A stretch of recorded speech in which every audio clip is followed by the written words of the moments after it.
개장하고 나서 1시간 뒤엔 증시 파워10. 안녕하세요, 김호수입니다. 개장하고 나서 1시간 뒤에 여러분들의 가슴을 들썩이게 하는 종목들 릴레이로 소개를 해드리는 증시 파워10 시간입니다. 자, 요즘 주변에서 그리고 또 저도 많이 듣는 이야기들이 요즘 주식을 사야 되나요? 라는 이런 질문을 하시는 분들도 정말 많으시고 저도 주변에서 이야기 많이 듣습니다.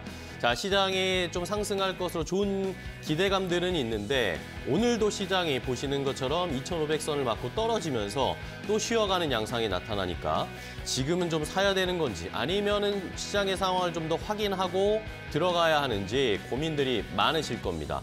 자, 이런 상황에서 일단은 오늘 시장은 보시는 것처럼 양시장이 좀 쉬어가는 양상입니다. 코스피가 0.4%대, 코스닥은 약보합권 수준으로 하락세를 좀 기록하고 있는데 시장에서는 그래도 기업들의 이익이 떨어지는 것보다는 앞으로 더 올라갈 수 있는 스토리라든지 그리고 긴축이 약화될 것이다. 이런 것들에 대한 기대감이 조금 더 큰 상황입니다. 오늘은 이 박스권 탈출에 실패를 했지만 결국에는 올해 길게 봤을 때는 결국에는 박스권 돌파하게 될 것이고 안정적으로 돌파하고 안착할 수 있을 것이다. 그렇기 때문에 이렇게 시장이 쉬어갈 때 좋은 종목들을 잘 담아가야겠다라는 전략들 전문가들이 많이 이야기하고 있습니다. 자, 그렇다면 오늘은 또 어떤 종목들을 살펴보면서 시장에서 좋은 찬스를 우리가 잡을 수 있을지 좋은 종목들 빠르게 저희가 릴레이로 안내해 드릴 테니까요. 많은 종목, 좋은 종목들 많이 얻어가시기 바랍니다. 자, 그럼 오늘 증시 파워10 순서 본격적으로 함께 시작해 보도록 하겠습니다.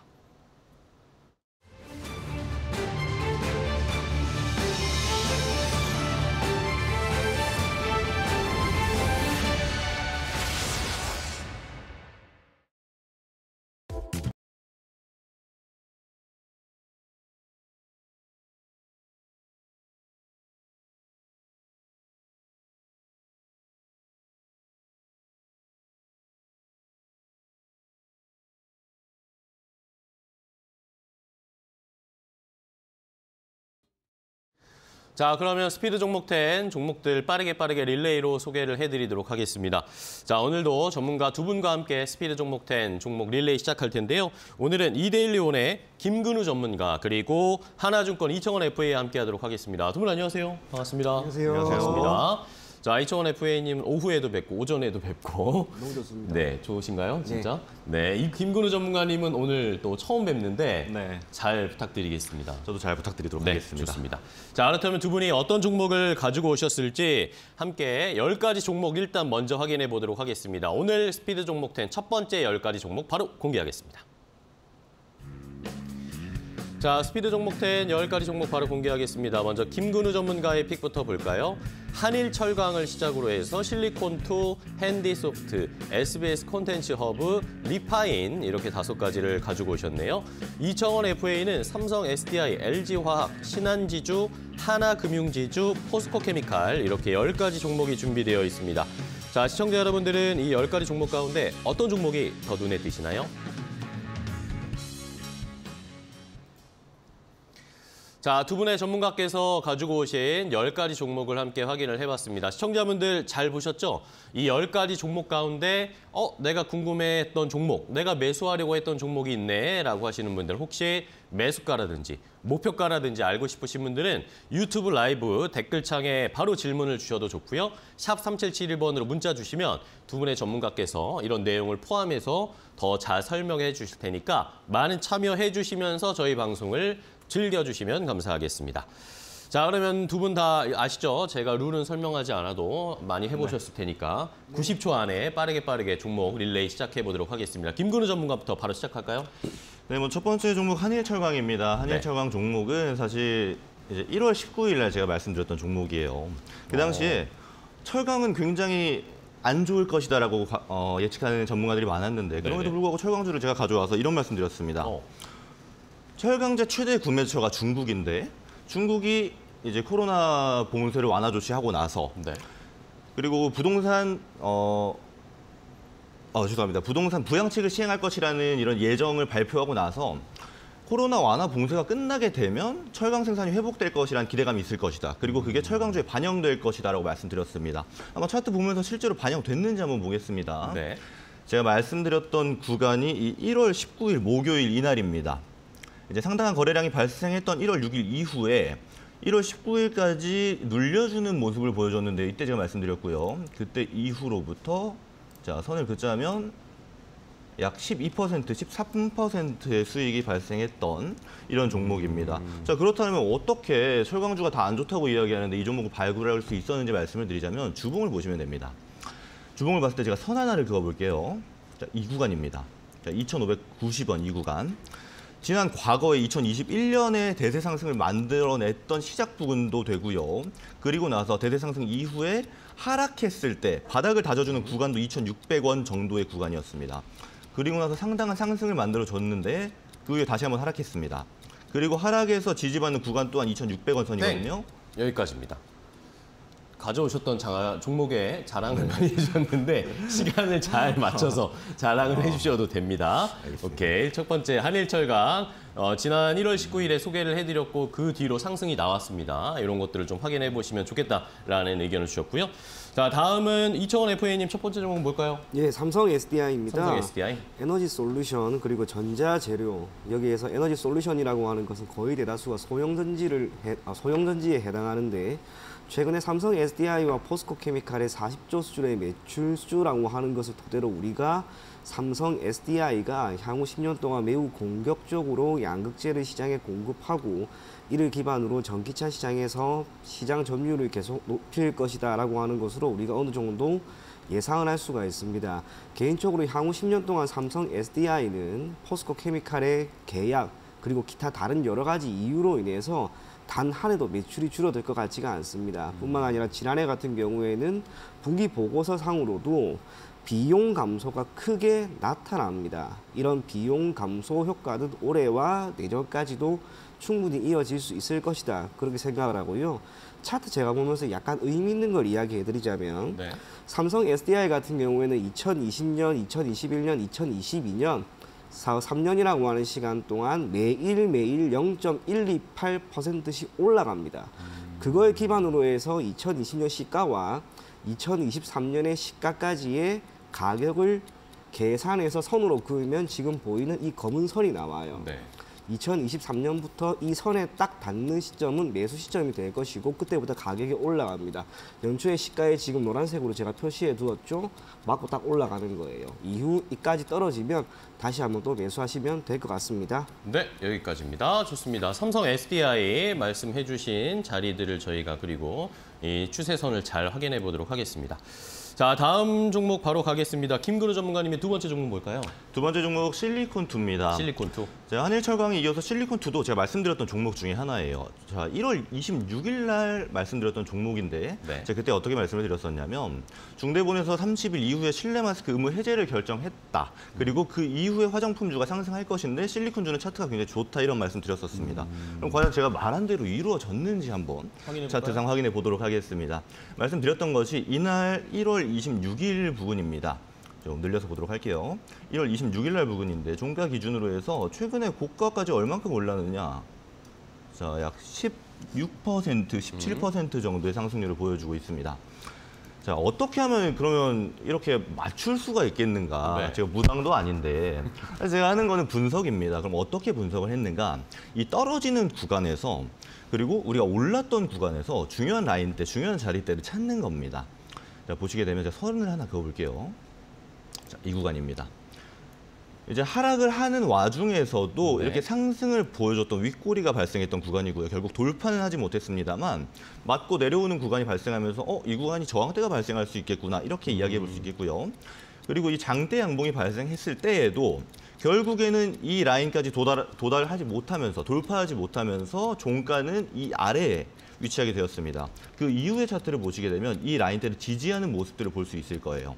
자, 그렇게 되면 이 라인대 굉장히 중요하다. 이 라인대 돌파하게 되면 상승 추세로 전환 가능하다. 이렇게 하나씩 찾아내었던 결과입니다. 여기까지입니다. 좋습니다. 자, 두 번째 실리콘2도 역시 지난번에 한번 소개를 해주셨는데 한번 체크를 다시 해봤습니다. 자, 이번에 이청원 FA님 종목 바로 갈게요. 예, LG화학입니다. LG화학. 다양한 사업을 영위하고 있습니다. 핵심은 역시 석유화학이고요. 심지어 지금 같은 경우에는 첨단 소재나 LG 에너지 솔루션이라고 하는 기업 자체를 분기 보고서상의 새로운 사업부라고 명시를 해둘 정도로 지금은 2차 전지 관련된 소재나 기타 셀을 판매를 하고 있는 기업입니다. 시장 점유율이라고 하는 것은 앞으로 점진적으로 올라가게 될 거라고 봅니다. 동사와 삼성 SDI 그리고 SK온이라고 할 수가 있겠죠. 3사의 시장 점유율이 아직까지는 중국의 CATL이라고 합니다. 이 기업의 시장 점유율에 미치지 못한다 하더라도 시간이 지나면 지날수록 그 격차는 조금씩 줄어들 것이다. 그리 생각을 하고 있습니다. LG화학 같은 경우에는 지난 3년 동안 매일매일 0.086%씩 올라간 기업입니다. 그리고 차트상으로도 아까 삼성 SDI와 동일하게 제가 선을 한 개 쭉 그어놨는데요. 이 선이 닿는 구간, 연초에도 역시 지금 딱 닿았죠. 닿고 나서 지금 올라가기 시작하고 있는 거예요. 얼마나 더 갈지 저는 알 수는 없습니다만 여러분들이 지금은 이 종목이 조금 떴기 때문에 매수를 한다 하더라도 매우 조금의 비중만 가지고 매수하면 그래도 괜찮지 않을까 그리 생각을 합니다. 자산 총계가 50조를 이제 넘어갔습니다. 안정적인 재무 비율 당연히 가지고 있는 것이고 영업이익 또한 점진적으로 더 늘어날 게 자명합니다. 시간을 두고 장기적인 관점에서 볼 것을 권해드리겠습니다. 네, 알겠습니다. 두 번째 종목은 삼성 SDI에 이어서 LG화학 소개를 해주셨고요. 자, 다음은 김근우 전문가님의 세 번째 종목 바로 가겠습니다. 네, 세 번째 종목은 핸디소프트라는 핸디소프트. 종목입니다. 오늘로써 3주 연속으로 제가 가져오는 종목인데요. 그만큼 저는 굉장히 중요한 구간들을 많이 보여줬고 우리에게 수익을 가져다 주기 정말 좋은 종목이었다 이렇게 말씀드리겠습니다. 네. 그럼 왜 어째서 핸디소프트에 주목하게 되었냐? 첫 번째는 이슈입니다. 우리가 지금 굉장히 화두가 되고 있는 챗 GPT가 1월 중순부터 스물스물 올라오기 시작했거든요. 자, 그럼 그때의 핸디소프트는 가장 먼저 움직임을 보여줬고 챗 GPT AI 관련주로서 상당히 많은 상승을 보여주고 있는 그런 주식입니다. 네. 자, 보시기 차트 보면서 좀 설명을 드려볼게요. 제가 처음 말씀드렸던 게 1월 26일입니다. 바로 보시면 이 구간이죠. 이 음봉 구간인데 지금 고점까지 오게 되면 정말 엄청난 수익률을 보여주고 있어요. 자, 네. 거의 60%에 도달하는 엄청난 수익률을 보여주고 있습니다. 자, 그러면 사실 제가 지금 구간에서는 이 종목은 이제 매도하셔라 이렇게 말씀드리겠습니다.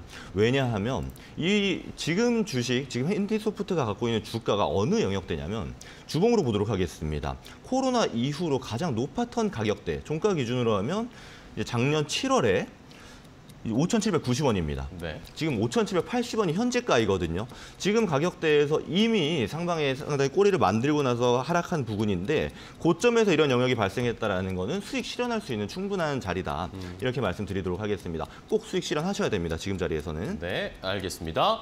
자, 좋습니다. 이번에 김근우 전문가님 시간 딱 맞춰서 설명을 해주셨고 핸디소프트는 어느 정도 가지고 계신 분들은 수익 실현하자, 정리를 하자라는 의견 주셨고요. 다음 이정원 FA님 바로 갈게요. 예, 신한지주입니다. 신한지주. 우리나라의 시중은행 4대 은행이라고 하는 게 있습니다. 국민, 그리고 신한, 우리하나. 그런데 이 기업들은 대다수가 은행에서 차지하는 매출 비중이 매우 높습니다. 동사 또한 크게 다르지는 않습니다만 상대적으로 KB라든지 하나, 우리에 비해서 월등히 낮아요. 동사가 은행 부분이 차지하는 비중은 전체 매출에서 대략 58% 정도이고 기타 카드나 증권, 보험을 기반으로 해서 상당 부분 포트폴리오를 다각화하고 있는 게 유일하게 신한지주가 아닌가 그리 생각을 합니다. 동사 같은 경우 그럼에도 불구하고 은행 부분에서의 이자 수익이 역시 핵심이 될 수밖에 없는데 최근에 미분양이 많이 늘어나고 금리가 올라가다 보니 점진적으로 실적이 조금 안 좋을 것이다라고 하는 그런 기대감 완전히 어긋났다라고 할 수 있을 만큼의 최대 실적이 다시 한번 또 나옵니다. 금융회사라고 하는 것 대다수가 지난해부터 시작을 해서 사상 최대 실적이 나오고 있습니다. 그게 의미하는 것은 비록 금리가 올라가고 있는 상황에서 대출의 총량은 감소하지만 금리 인상에 따라 은행이 얻을 수 있는 대출 이자 수익 자체가 많이 올라간 것을 의미해요. 올해 금리 인하는 없을 겁니다. 금리 인상이 지금 수준에서 조금 더 나올 수 있을 것으로 보이기 때문에 대출의 총량은 줄어든다 하더라도 대출에서 얻을 수 있는 이자 수익은 늘어날 겁니다. 그 점 토대로 신한지주 지금 시점에서 공략해 볼 것을 권해드리겠습니다. 네, 알겠습니다. 신한지주까지 확인해 왔고요. 다음 김근우 전문가님의 네 번째 종목 가겠습니다. 네, 네 번째 종목 SBS 컨텐츠 허브라는 네. 종목입니다. 최근에 화두가 많이 됐었던 종목이죠. 자, 2월 2일 날 제가 처음에 말씀드렸었는데 지금은 그럼 어떤 자리에 있는지 한번 차트 보면서 말씀드리도록 하겠습니다. 자, 네. 2월 2일이 이날입니다. 이 망치형 캔들을 발생했던 이날인데 지금까지 그럼 고점대에 어느 정도 수익을 줬느냐? 시가로 구분하게 된다라면 한 6% 정도 수익입니다. 그럼 네. 지금까지는 10% 넘는 좀 상당한 수익을 줬던 종목들을 이야기했는데 왜 SBS 컨텐츠 허브는 아직 수익이 크지 않은데 이야기하는 것일까? 이렇게 말씀하실 수 있겠지만 저는 이 종목 아직 끝나지 않았다고 봅니다. 보시게 되면 사실 제가 이제 4번째 방송인데요. 항상 비슷한 이야기하는 거 느끼실 수 있을 겁니다. 네. 지지와 저항. 그리고 수급 이런 기본적인 원리에 의해서 움직이는 것들을 주로 강조하는 거 느끼실 텐데 이렇게 장대 양봉 발생했을 때 대량 거래가 발생했습니다. 그리고 나서 수급을 보시게 되면 거래량이 점점 줄고 있어요. 네. 하지만 가격을 보시게 되면 주식의 가격은 점점 올라가고 있습니다. 이렇게 거래량 없이 가격을 올리고 있는 것, 즉 호가를 높이고 있는 이 저점대를 높이고 있는 이 영역대는 굉장히 중요하다고 말씀드릴 수 있는 것이 이 상태에서 수급이 조금 받쳐져서 양봉이 발생하게 되면 여기서부터 시작하는 양봉이 발생하는 거거든요. 자, 그렇다라는 거는 훨씬 더 큰 수익 구간을 줄 수 있다는 점 참고하시면 좋을 것 같고요. 그리고 중요한 라인대가 있습니다. 보시게 되면 제가 선을 하나 그어볼게요. 자. 시간이 또 없네요. 네. 이제 여러 번 겹치는 구간이기 때문에 이 구간을 돌파하게 되면 상승 추세로 지속할 수 있는 확률이 굉장히 높다. 이렇게 말씀드리도록 하겠습니다. 네, 알겠습니다. 시간 보시고 급 마무리해 주셔서 SBS 컨텐츠 네. 허브까지 역시 2월 초에 한번 소개를 해드렸던 종목의 추세를 확인해봤습니다. 다음 이정원 FA님 어떤 종목 볼까요? 이 하나금융지주입니다. 또 금융지주입니까? 네, 그렇습니다. 신한지주와 그 배경 자체는 크게 차이는 없습니다만 신한지주 같은 경우에는 은행에서 차지하는 비중이 대략 58%인데 반해 하나금융지주는 71% 정도 됩니다. 통상적으로 은행은 이 정도 수치를 보이고요. 지방은행, 예를 들면 BNK라든지 DGB 같은 경우에는 매출에서 은행 부분이 차지하는 비중이 거의 80%를 넘어갑니다. 이러거나 저러거나 금융지주사들의 핵심은 역시나 은행이 될 수밖에 없는 구조인데 조금 전에 이야기 드린 것처럼 금리 인상은 지금부터 베이비 스텝으로 한 차례 혹은 두 차례 정도는 더 나올 거라고 봐요. 대출의 총량이라고 하는 부분은 일정 부분 줄어들 수밖에 없겠지만 결국에는 대출 이자 수익이라고 하는 것은 오히려 늘어날 수 있다는 것, 그렇게 생각을 하시면 좋을 것 같습니다.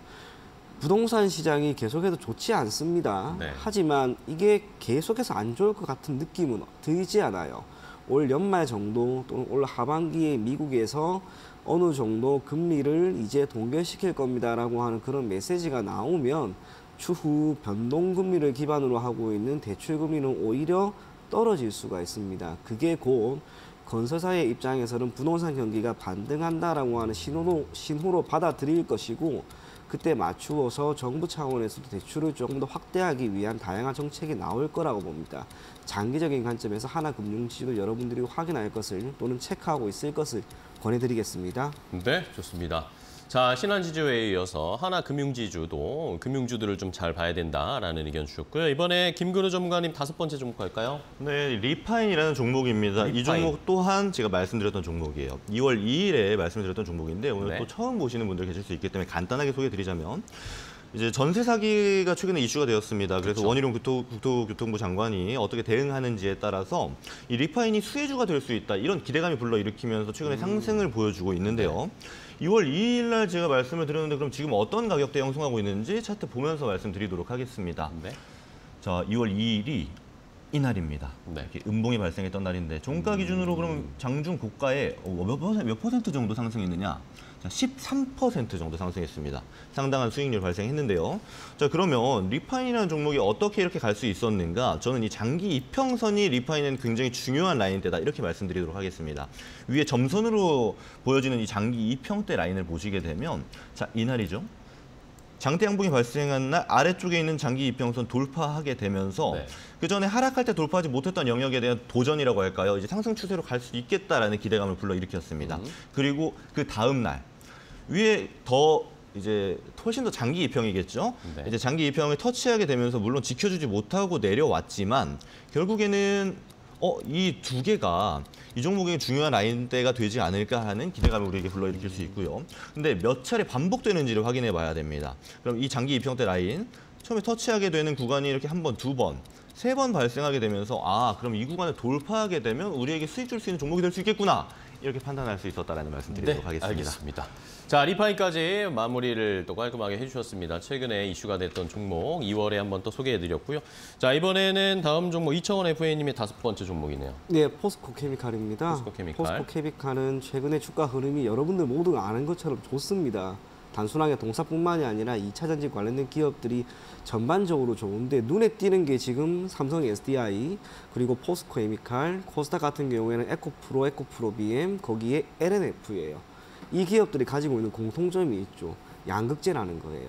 지금 시점에서는 양극재를 시장에 계속해서 공급하고 있는 기업들의 주가 흐름이 우선적으로 매우 좋고 최근에 포스코 케미칼 같은 경우에는 삼성 SDI 양 40조 원 수준의 매출 계약이 있었기 때문에 유일하게 혹은 유독 주가 상승이 매우 크게 나오는 게 아닌가 그리 생각을 합니다. 앞으로 양극재는 일정 부분 쉬어가야 하는 시점이 올 겁니다. 그러면 그때 가서 역시나 부각되는 것도 음극재가 될 건데 동사 같은 경우에는 양극재, 음극재 다 생산하고 있는 기업이에요. 이러한 수혜가 올 연말이 아니라 앞으로 당분간 2년이 되든 3년이 되든 저는 충분히 이어질 수 있을 거라고 생각을 하고 있습니다. 포스코 케미칼 같은 경우에는 2020년, 2021년, 2022년 단 한 해도 빠지지 않고 매년 주가가 올랐던 기업이고요. 그 기간 중에 매일 0.191%씩 올라갔었습니다. 그 흐름을 그대로 이은 게 제가 차트상으로 보여지는 이 검은 선이에요. 그렇기 때문에 이 검은 선에 캔들이 맞는 구간이 매수 시점이 되는데 연초에 지금 또 맞고 올라가는 거예요.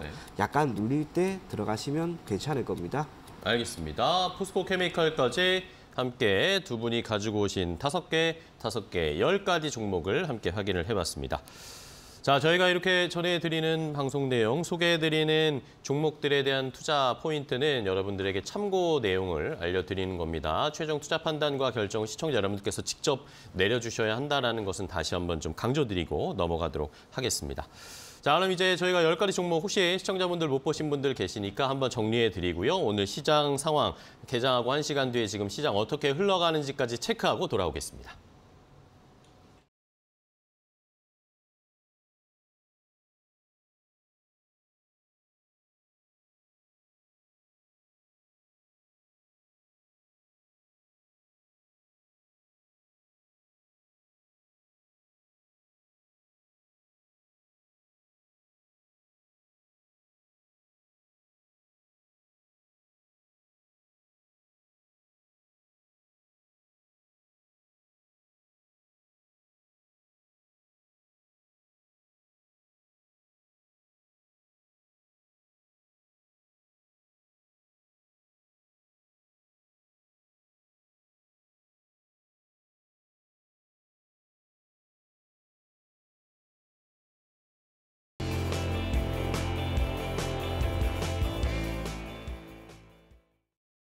네, 업앤다운 박유진입니다. 간밤 뉴욕에서는 연준 주요 인사들의 매파적인 발언이 나왔습니다. 그러면서 뉴욕 3대 지수 모두 하락으로 마감했고요. 오늘 우리 시장도 약세로 출발하고 있는데요. 예상대로 장 초반 외국인과 기관의 순 매도세도 나왔습니다. 그럼 현재 시각 지수 추이는 어떤지 살펴보겠습니다. 오늘 코스피 같은 경우에는 하락으로 0.5% 정도 하락을 하면서 출발했는데 현재는 이제 그 낙폭을 조금 줄여내는 모습입니다. 2,483선을 지나고 있고요. 코스닥 같은 경우에는 빨간불로 전환을 한 모습이 나오고 있는데요. 781포인트 선을 지나고 있습니다. 이런 가운데 오늘은 또 어떤 업종, 어떤 종목들이 관심을 받고 있는지 오전장 업앤다운 체크해 보겠습니다. 가장 먼저 현대 에버다임입니다. 정부가 튀르키예에서 발생한 대규모 강진에 대해서 긴급 구호대를 파견했습니다. 그러면서 현대 에버다임을 비롯한 재건 관련주들 오늘 장에서 부각이 되고 있는데요. 지난 6일에 튀르키예 남동부에서 발생한 지진으로 하루 만에 사망자가 6,300명이나 나왔습니다. 그러면서 세계 각국은 구조대를 파견하고 있는데 우리나라에서도 총 118명으로 구성된 긴급 구호대가 현지로 급파됐습니다. 해당 구호대에는 외교부와 소방청, 코이카 그리고 군 인력이 포함됐는데요. 정부 파견으로는 역대 최대 규모라고 합니다. 튀르키예 정부와 유엔 측과 협의를 통해서 이 구조 활동을 전개할 예정인 가운데 해당 소식으로 오늘장 재건 관련주들 부각되고 있는데요. 현재 주가 흐름도 함께 살펴보도록 하겠습니다.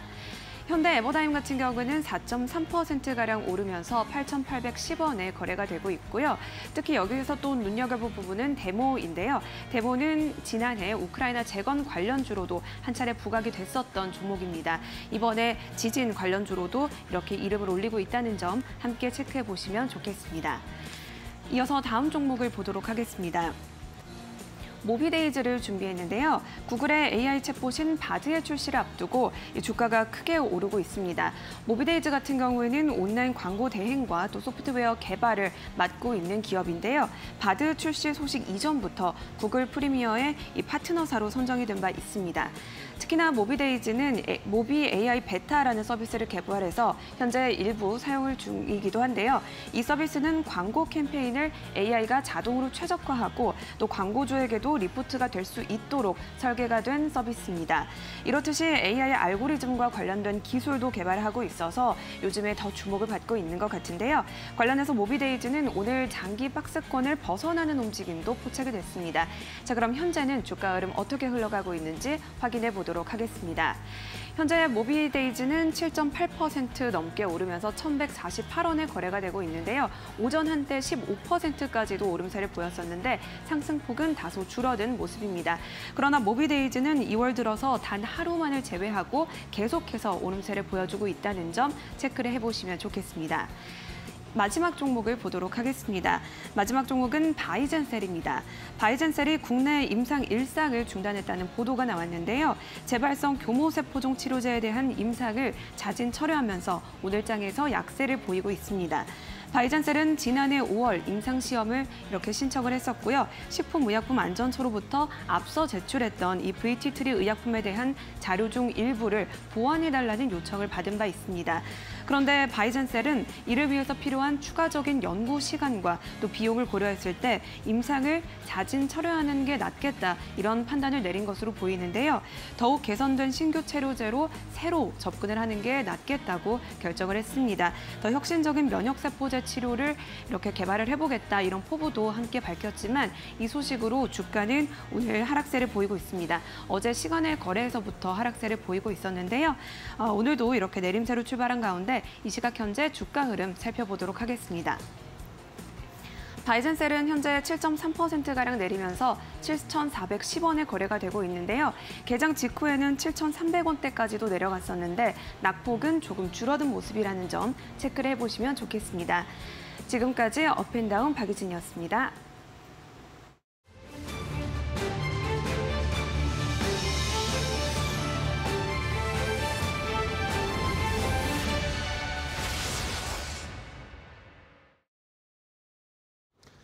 네, 시장 상황까지 함께 보고 왔습니다. 코스닥에 앞서서 보신 것처럼 상승으로 전환을 했습니다. 강보합권 수준이긴 하지만 일단은 시장의 분위기가 또 반전되고 코스피도 약보합권까지 하락폭을 거의 다 만회하고 있는 상황이네요.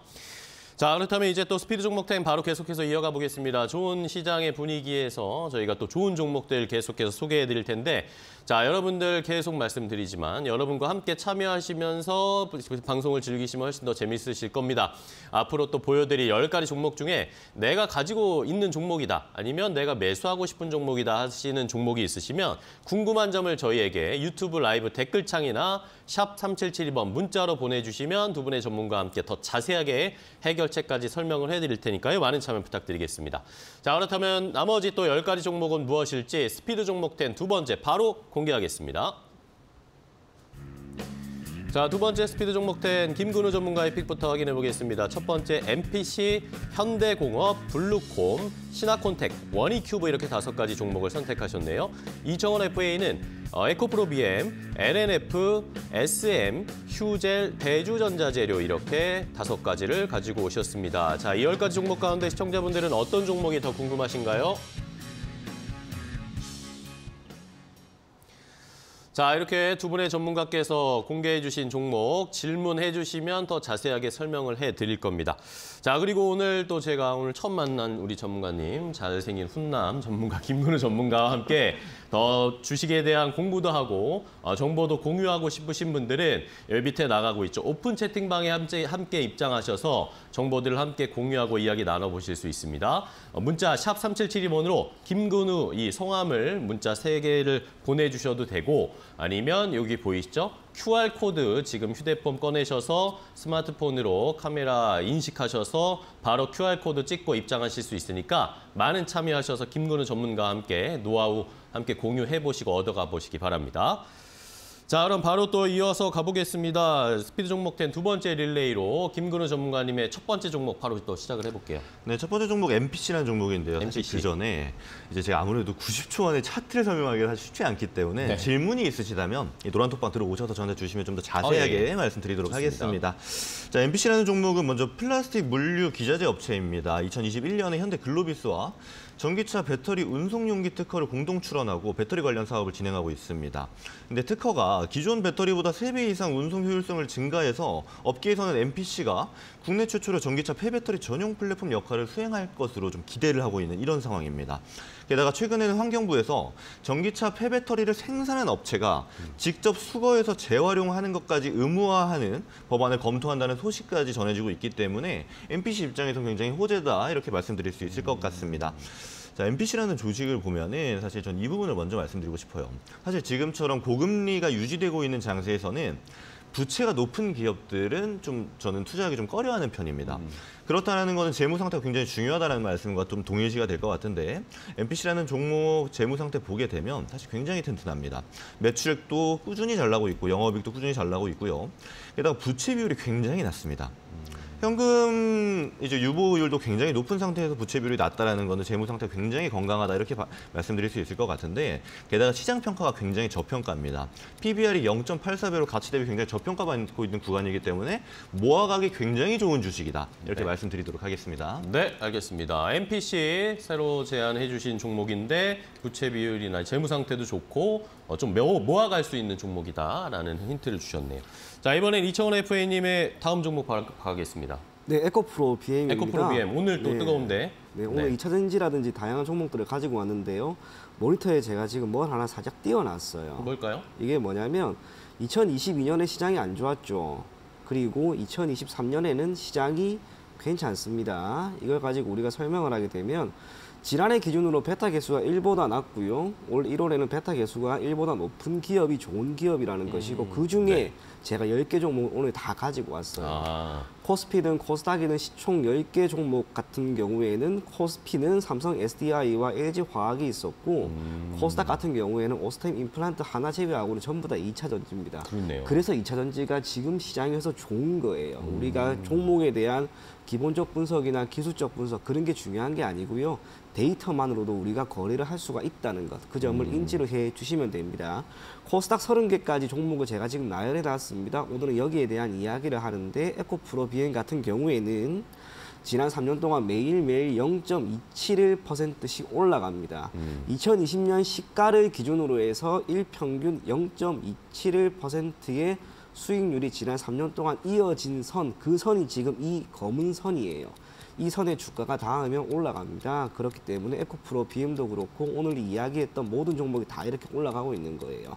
에코프로 BM은 지금 많이 떠 있는 상황이기 때문에 매수를 급격하게 하기에는 부담이 되지만 추가적인 상승은 반드시 나올 것이라는 것. 그 점 인지해 주셨으면 좋겠습니다. 네, 알겠습니다. 에코프로 BM 역시 2차 전지 오늘 에코프로 BM과 에코프로가 또 계속 상승세를 나타내고 있는데 전반적인 상황이 좋다라는 의견을 주셨고요. 이번에 다음 바로 또 이어가겠습니다. 김근우 전문가님. 네, 전문가님 말씀해 주셨던 것처럼 저도 2차 전지 관련된 이슈를 좀 가져와 좋습니다. 봤습니다. 다만 종목은 현대공업이에요. 근데 현대공업이 2차 전지랑 무슨 상관이 있지 이렇게 말씀하실 수 있겠지만 물론 네. 현대공업은 자동차 시트를 제조하는 기업입니다.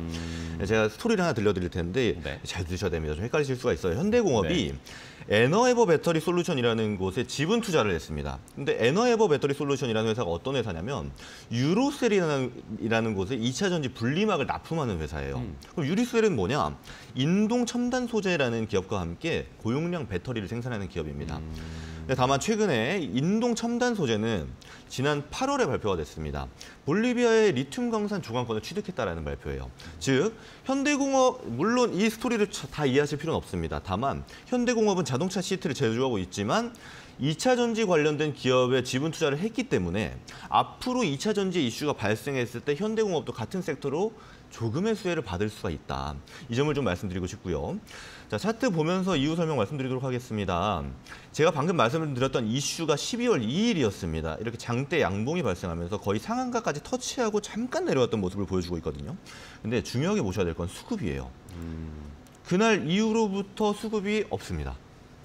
그러면서 수급이 없이 가격 조정만 쭉 이루어지고 있는데 수급이 없이 흘러내릴 때에는 우린 이런 생각합니다. 아, 이 종목이 이슈가 잘못됐구나.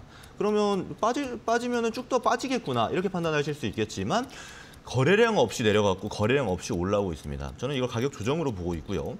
이렇게 거래량 없이 지금 가격 조정이 올라오고 있는 상태에서 지속만 된다면 상승 추세가 이어질 것이다라고 말씀드리겠습니다. 여기까지입니다. 현대공업까지 함께 역시 2차 전지 종목을 소개를 해주셨어요. 다음 바로 가겠습니다. 이청원 FA님, 이번에도 2차 전지를 가져오셨네요. 네. 오늘 2차 전지로 도배하셨네요. 예, 도배를 좋아하다 보니까 예, LNF입니다. 네, LNF 같은 경우에는 다른 2차 전지에 비해서 더 좋은 종목이다라고 이야기 드릴 수 있는 게 지난 3년 동안 이 친구 같은 경우에는 매일매일 0.2999%씩 올라갑니다. 그만큼 강했던 기업이에요. 주가 상승도 여러분들 모두가 보는 것과 크게 다르지는 않습니다.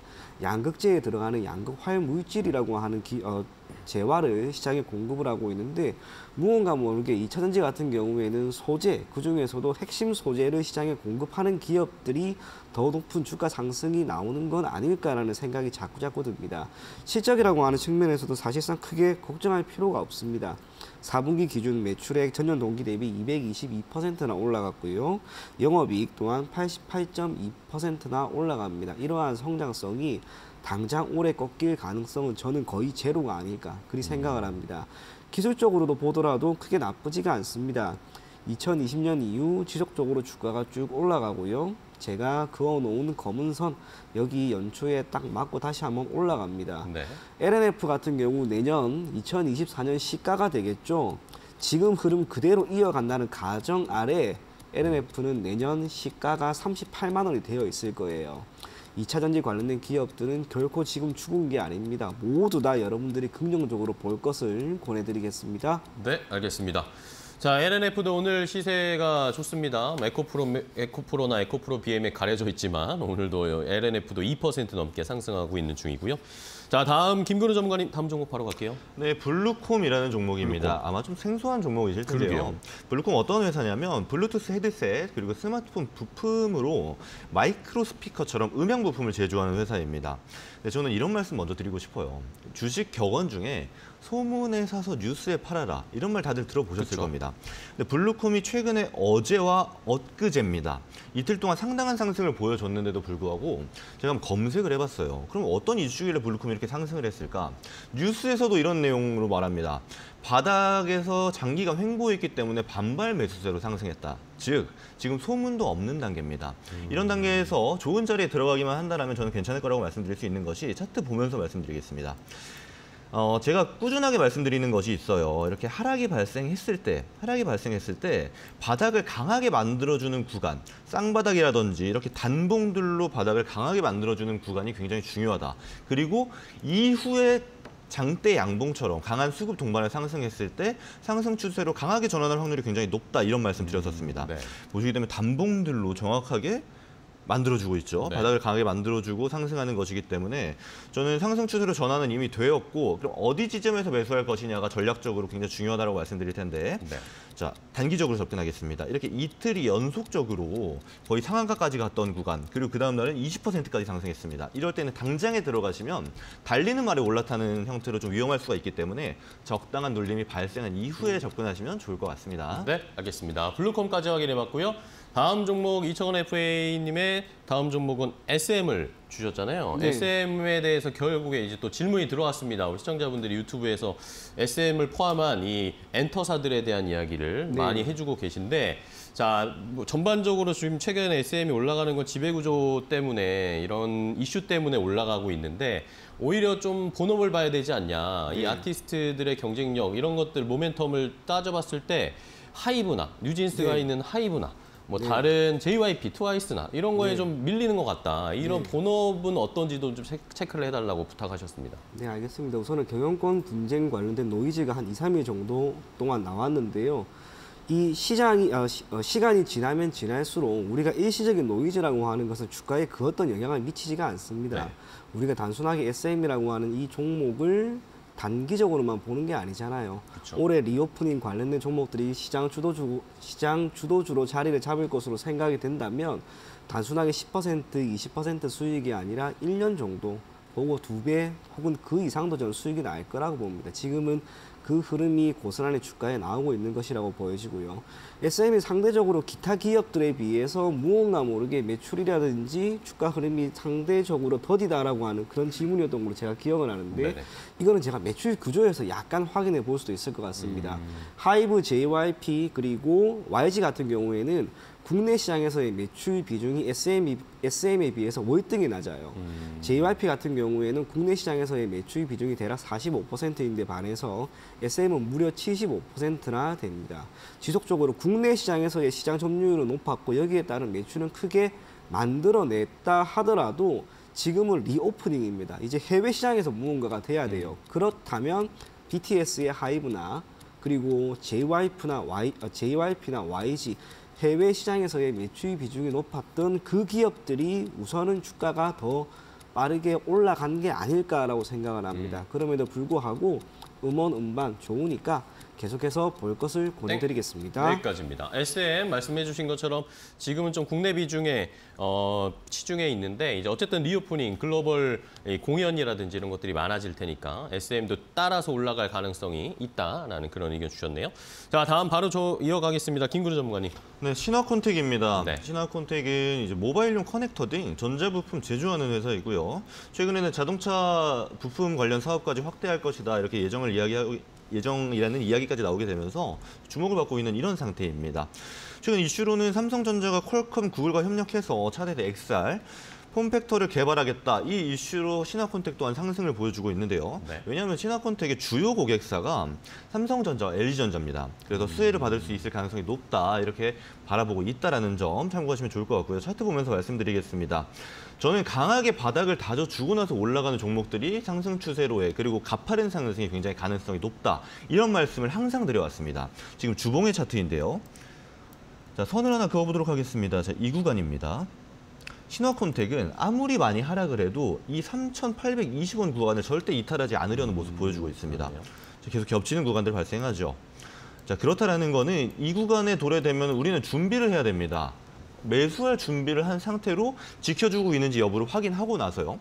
확인이 됐다라면 그때부터 진입하는 겁니다. 자, 바닥을 다져준 다음에 상승이 나왔기 때문에 굉장히 가파른 상승 발생했지만 지금 구간에서도 저는 매력적이라고 보여지는 것이 어떤 것이냐면 바로 지금입니다. 약 872만 정도의 거래량이 발생하면서 장대 양봉이 발생했거든요. 자, 근데 그 이후에 거래량이 줄어가면서 저점은 높이는 이런 형태를 보여주고 있어요. 아까 보여줬던 차트와 굉장히 비슷하지 않습니까? 네. 자, 이런 상태에서 수급이 조금만 들어온다면 상승 추세 지속할 것이다. 땡! 말씀드리겠습니다. 여기까지입니다. 좋습니다. 신화콘텍까지 차트로 잘 설명을 해주셨고 이번에는 이청원 FA님은 어떤 종목일까요? 예, 휴젤이라고 하는 휴젤. 기업입니다. 보툴리늄 톡신의 생산 그리고 판매를 담당하고 있는 기업인데요. 저도 사업 보고서를 쭉 보다가 하나 놀랬던 게 이 보툴리늄 톡신이라고 하는 걸 자체적으로 개발한 기업과 자체적으로 개발하지 못하고 외부로부터 상품을 공급받은 기업 간의 차이가 어마어마하게 나타나고 있다는 거예요. 네. 매출 원가에서 차지하는 비중이 보툴리늄 톡신 같은 경우에 8%밖에 안 돼요. 자체적으로 이걸 개발한 기업 같은 경우에는 시장이 계속해서 성장을 하고 공급을 할 때마다 무려 92%의 마진이 남는다는 것으로 생각을 하시면 됩니다. 100만 원치 공급하면 무려 92만 원이나 남는 거예요. 말 그대로 공급을 얼마나 하느냐 그게 중요한데 휴젤이 지금 계속해서 이러한 공급망을 확대하고 있고 이 시장 또한 2019년부터 2025년까지 연간 13% 수준의 성장이 나올 거라고 생각을 하고 있습니다. 그런 면에서 주가도 최근에 제약 바이오 기업들 흐름 코스피가 되든 코스닥이 되든 좋지만 그리 안 오릅니다. 네. 휴젤 같은 경우에는 지금 잘 오르고 있단 말이에요. 주가의 우상향 흐름이 완만하게 나타나고 지난해 같은 경우에 코로나19에 따른 경상 개발비를 많이 썼던 많은 제약 바이오 회사들은 말 그대로 충격을 받았는데 휴재는 딱히 그러지도 않았습니다. 그렇기 때문에 결국 기존까지 연구개발비에 따른 손실도 크지 않을 것이고 앞으로 이 흐름은 충분히 더 이어질 거라고 봅니다. 긍정적으로 보시면 될 것 같습니다. 알겠습니다. 휴재까지 봤고요. 이제 마지막 이 김근우 전문가님 마지막 종목 볼까요? 마지막 종목은 원익큐브라는 종목입니다. 사실 철진한 이슈를 제가 좀 가져왔는데요. 네옴시티입니다. 작년에는 굉장히 화두에 올랐지만 최근에는 이제 AI라든지 뭐 챗 GPT 이런 이슈에 좀 그러니까요. 묻혀서 좀 보이지 않는 이런 이슈인데요. 네옴시티 사업을 추진하겠다 이런 이야기가 많이 나올 당시에 사우디아라비아의 투자부와 우리나라의 산업통상자원부가 한 사우디 비즈니스 워크숍을 진행했었습니다. 그때 사비기라는 기업이 참여했습니다. 근데 원익큐브랑 무슨 상관이냐? 원익큐브의 주요 협력사가 사비기라는 사우디 기업이었는데요. 이를 통해서 그럼 원익큐브가 수혜를 받을 수 있겠구나 이런 기대감을 우리에게 불러일으켰던 그런 종목이었습니다. 자, 이 종목을 좋게 보는 이유를 한번 말씀드리려고 하는데요. 차트 보면서 좀 설명을 드리겠습니다. 제가 방금 말씀드렸던 네옴시티 이슈가 이날입니다. 11월 10일 그리고 11월 11일입니다. 이틀 동안 해서 몇 퍼센트 상승을 했냐라면 34%, 35% 정도의 수익률을 보여줬습니다. 자, 어마어마한 상승을 보여줬는데 그 이후에 수급 없이 쭉 가격 조정을 받고 있는 구간이 발생했어요. 근데 이 구간을 자세히 보시면 쭉 흘러내렸습니다. 거래량 없이 내려왔지만 그러면 이 종목 끝났나 보다. 이 종목 안 가겠구나. 이 이슈도 끝났구나. 우리 모두 매도 버튼을 누르고 만들고 싶게끔 만드는 그런 차트인데 그 이후에 거래량 없이 그대로 올라갑니다. 지금 이렇게 한 번에 이제 흔히 말해서 흔들기죠. 이렇게 흔들기가 발생했다라고 저는 보고 있는데 이 흔들기 구간 이후에 이 상승 추세가 지속이 된다면 저는 상승 추세 쭉 이어질 것이다 이렇게 말씀드리겠습니다. 좋습니다. 여기까지 원익큐브 마지막 종목이었고요. 이청은 FA님의 마지막 종목 들어보겠습니다. 예, 대주전자재료라고 대주전자재료. 하는 기업입니다. 뭐 음극재, 그리고 실리콘, 반도체, 스마트폰 등등 말 그대로 우리가 고부가 가치 산업군에 들어가는 다양한 소재를 시장에 공급하고 있는 기업이라고 생각을 하시면 됩니다. 그러다 보니 때로는 태양광 관련된 그리고 때로는 2차전지 음극재 관련된 기업으로도 어느 정도 엮여 있습니다. 다양한 소재를 공급한다라고 하는 것은 필연적으로 기업의 입장에서는 유형자산을 다양하게 보유하고 있는 것으로 우리가 봐야 하고요. 이에 따라 감가상각비가 상당 부분 많이 소요가 됩니다. 그렇기 때문에 매출액이 많이 늘어난다 하더라도 영업이익은 일정 부분 판관비의 비용 처리로 인해서 감소하는 경향이 강한데 다행스럽게 대주전자재료가 회계적인 자료를 토대로 보았을 때는 지난 4년 동안 그런 움직임은 보이지 않았습니다. 오히려 2021년부터 영업활동에 따른 현금 흐름이 계속해서 유입이 되었고 지속적으로 시장의 성장을 토대로 한 유형자산에 대한 투자가 꾸준히 이어지고 있는 것 같습니다. 말 그대로 회계적으로 보았을 때는 정말 괜찮은 모습을 보여주고 있구나라고 생각을 합니다. 양극재 관련된 2차전지 기업들의 주가 흐름은 계속해서 좋을 수는 없습니다. 어느 정도 시점에서는 이제 그게 음극재 쪽으로 돌아갈 거라고 봐요. 그중에 수혜를 받는다면 역시 대주전자재료 그리고 PNT 같은 기업들이 있을 것으로 보이는 만큼 대주전자재료를 지금 시점에서 눈여겨볼 것을 권해드리겠습니다. 알겠습니다. 자, 이렇게 10번째 종목까지 함께 확인을 해봤습니다. 자, 이제 마지막으로 저희가 시간이 조금 타이트해서 마지막으로 이 탑픽 종목면만 딱 공개해 주시고 마무리하겠습니다. 김근우 전문가님 어떤 종목입니까? 원익큐브 마지막 종목 원익큐브를 탑픽으로 꼽았고요. 손절가도 생략을 할까요? 네, 그거는 저희가 화면으로 안내해드리겠습니다. 자, 이청은 FA님. 네, 마지막 대주전자재료입니다. 두 분 다 마지막 종목 원익큐브 대주전자재료 오늘 탑픽으로 골라주셨으니까요. 자, 여러분들 오늘 시장에서 잘 살펴보시기 바랍니다. 오늘 두 분의 전문가 함께 했는데요. 감사하고요. 다음 시간에 더 좋은 종목 가지고 찾아와 주시기 바랍니다. 고생하셨습니다. 네, 감사합니다. 고맙습니다.